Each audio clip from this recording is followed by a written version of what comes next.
Alright guys, welcome. I've been getting a couple of questions on how do you create instant invites? How do you do them to where they never expire? Well, we're going to show you right now. Yes, I'm in Firefox doing is oh my other one. Anyways, what you're going to do is you can go to any channel you have. We go to my general channel here.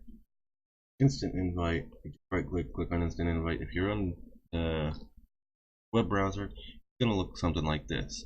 What you do is go here to link settings, fire after never, limit maximum number of uses, no limit. There you go. Generate new link, hit copy. It's done. Now, if you're on this, is the actual server itself down here. Just right click, then invite, edit, invite link, and then same thing. Never, no limit, generate. Now you can copy.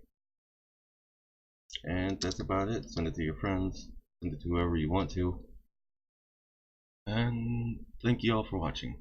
Don't forget to hit the subscribe button and a thumbs up.